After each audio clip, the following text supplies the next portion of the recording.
Hello, my name is Jeniffer and my Newbery author is Jerry Spinelli. He was the firstborn of two sons to Louis and Lorna May Spinelli. Jerry was born February 1st, 1941, in Norristown, Pennsylvania. From the beginning, Jerry wanted to be a cowboy. He even dressed up as one sometimes at school, but that only lasted until he was about 10 years old. Then his dream was to become a shortstop for the New York Yankees. He played Little League in junior high and high school, and only hit 2 home runs in his entire baseball career. Everything changed his junior year, when he wrote a poem called Go to Go. His father recognized his potential and submitted it to the local newspaper, and a week later, the Norristown Times-Herald published Go to Go on the front page of the sports section. That was the start of his writing career. Jerry Spinelli graduated from Gettysburg College in 1963. During his time in college, Jerry spent his time writing short stories and was editor of college literary magazine. After he graduated, he became a writer and editor for the Chilton Company. He attained his Master's of Arts degree at Johns Hopkins University in 1964. For the next 20 years, he spent his time working on ordinary jobs during the day and wrote fiction on his spare time. Jerry married Eileen Messy, a children's writer, in 1977. In the years after college, Jerry wrote 4 adult novels, but nobody wanted them, so they didn't get published.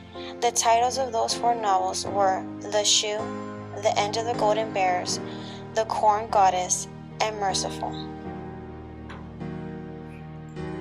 His 5th book was also supposed to be an adult book, or so he thought. However, since it was about a 13-year-old boy, adult publishers didn't want it, and that's how he accidentally became an author for children's books.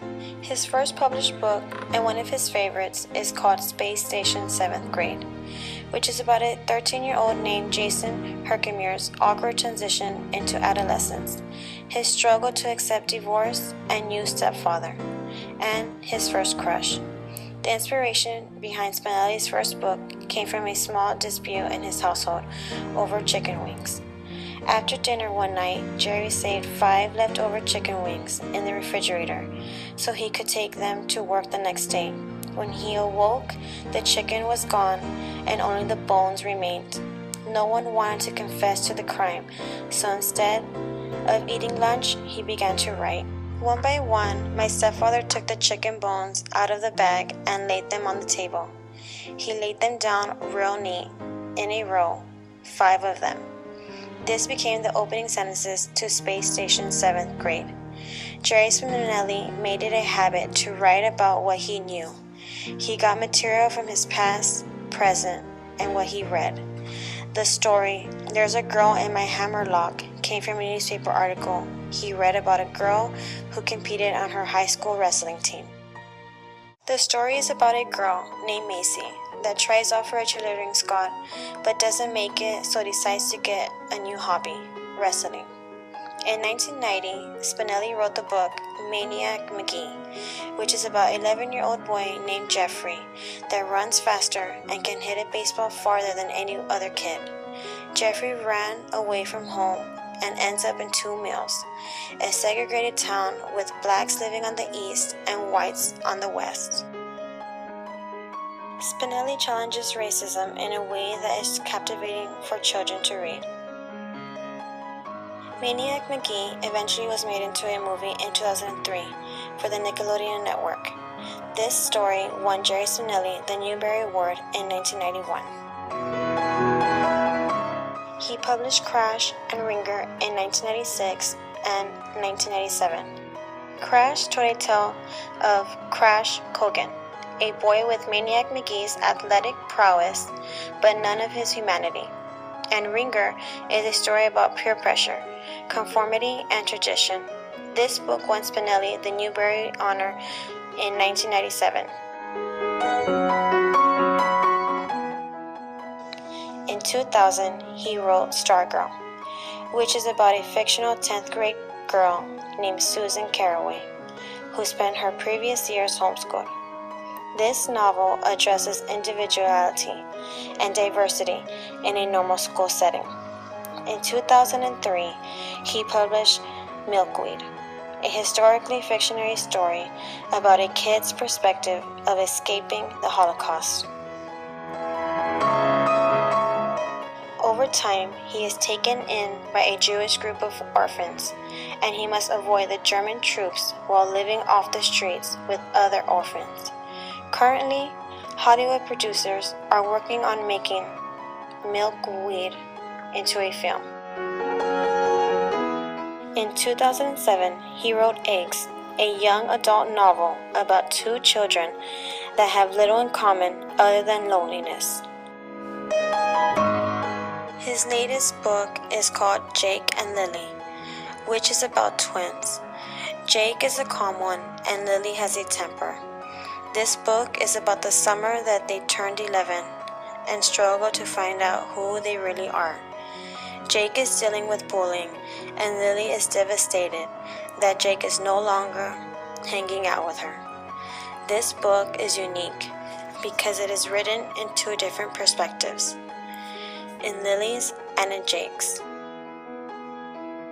Jerry Spinelli has currently published 28 books and has been awarded Newbery Awards for Maniac Magee and Ringer.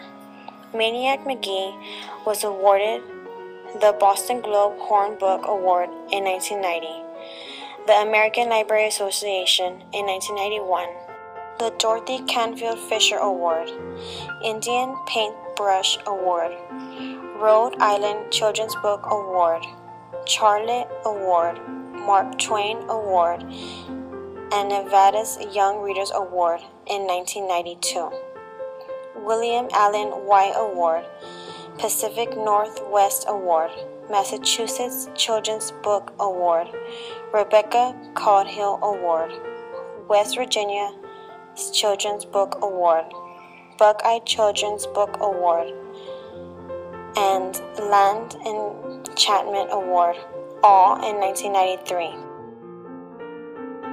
Jerry Spinelli won the South Carolina Children's Book Award in 1993 for fourth grade Rats, the California Young Readers Medal in 1993 for There's a Girl in My Hammerlock.